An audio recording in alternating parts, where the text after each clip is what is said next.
Olá, tudo bem? Seja bem-vindo mais uma vez ao meu canal. Eu me chamo Daniela Rocha e hoje nós vamos conversar sobre feminismo e cristianismo. Será que dá para ser feminista e cristã?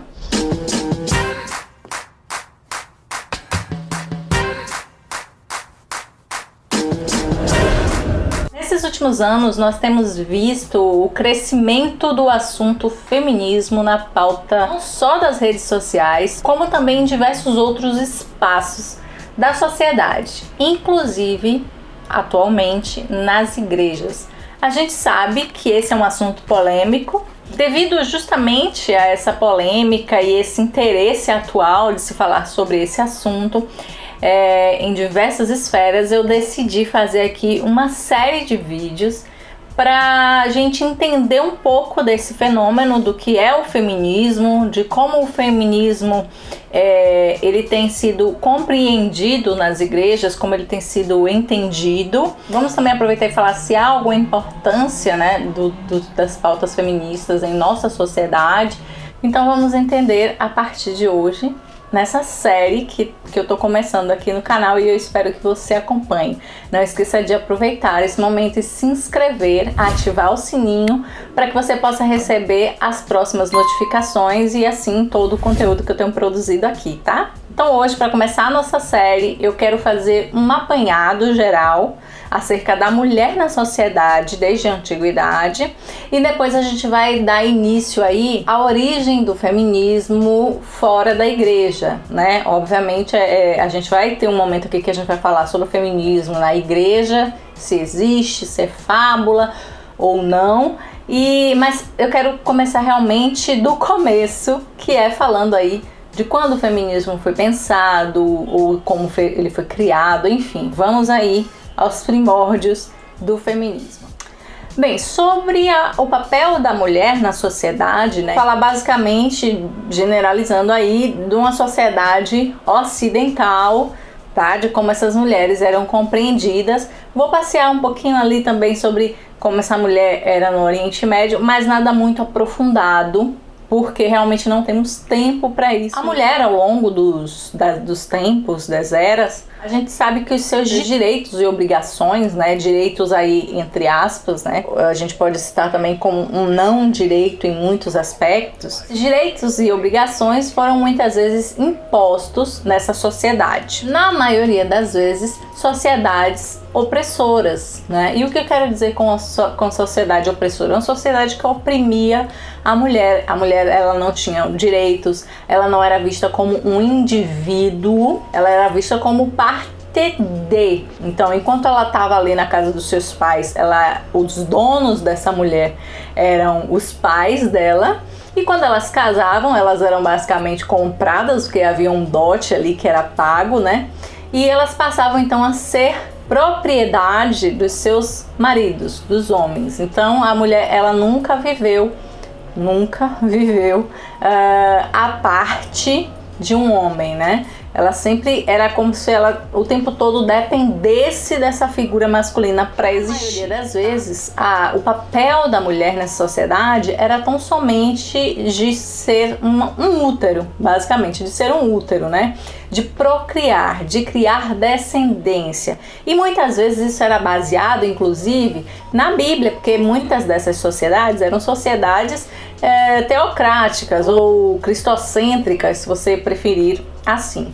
Se essa mulher ela não tivesse um filho, ela não procriasse, no mínimo ela tinha sido aí amaldiçoada por Deus, ela teria cometido algum pecado e Deus havia fechado a madre dela. A gente vê esse exemplo na própria Bíblia, né? Como naquela sociedade da antiguidade e do Oriente Médio já se pensava algo assim. Não que a Bíblia estivesse endossando que isso era real, mas ela estava ali, a Bíblia está ali relatando algo que acontecia naquela época, que era pensado, que era pensamento comum naquela cultura, né?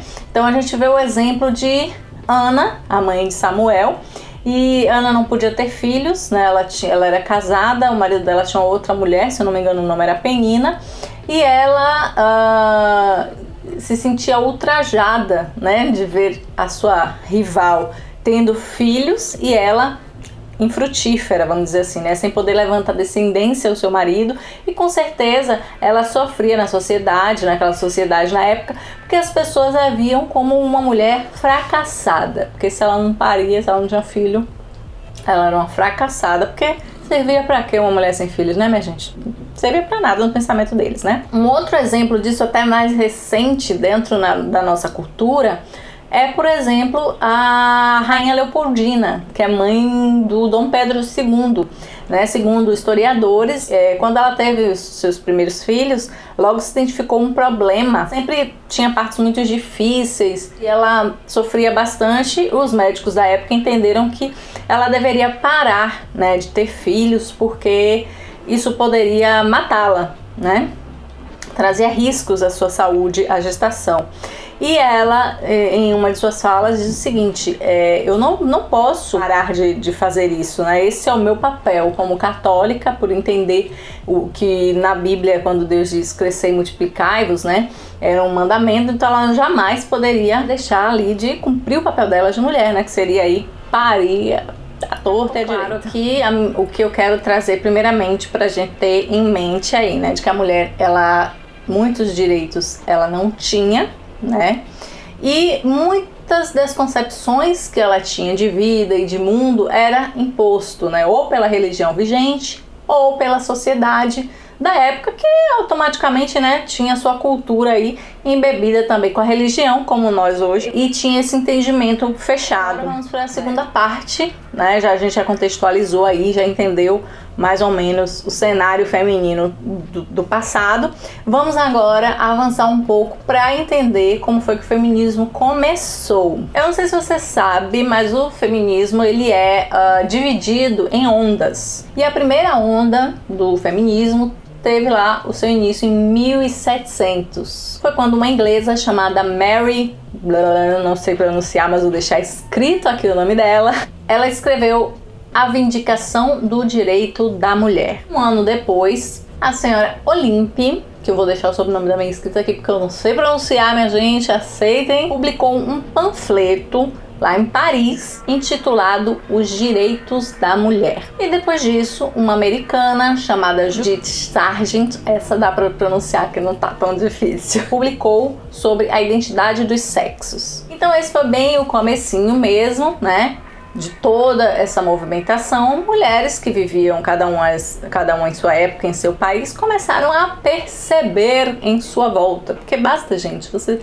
perceber, fazer uma leve percepção assim do mundo à sua volta, e você começa a analisar como as coisas se dão, como as engrenagens se movimentam e por que essas coisas estão acontecendo. Então foi isso que essas mulheres, cada uma em sua época, fizeram.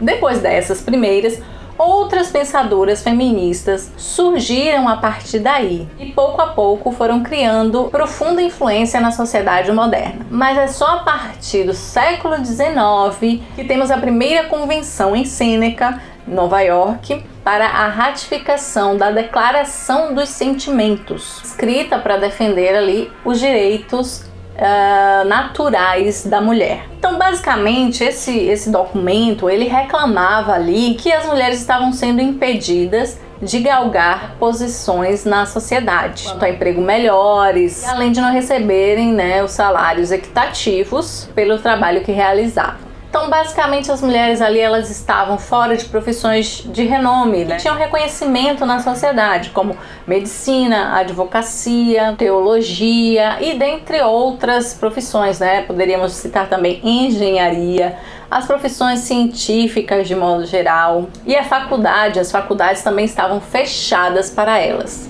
Além disso, o documento também denunciava o duplo padrão de moralidade que existia na sociedade. Não só existia, mas que ainda existe esse duplo padrão, né? Aquela coisa, quando o homem pega várias, normal, é homem. E quando é mulher, ela é galinha, ela é ela é um monte de coisa esculhambando a mulher, né? Esses padrões, por exemplo, condenavam uma mulher a penas públicas, enquanto ela excluía os homens, né, de ter o mesmo castigo em relação a crimes de natureza sexual. Então, pra gente só fazer um paralelo aí, mais ou menos, mas é tipo assim, você pegar a mulher adúltera lá da Bíblia, levar pra Jesus julgar, né, apedrejar ela, e cadê o cara que adulterou junto com ela? Porque ninguém adultera sozinho, eu nunca vi isso, eu não conheço, eu desconheço essa possibilidade de alguém adulterar sozinho. Então se ela é adúltera, é porque tinha alguém, um rapazinho, né, adúltero também, mas ele não foi levado, né, pra ser apedrejado, só ela.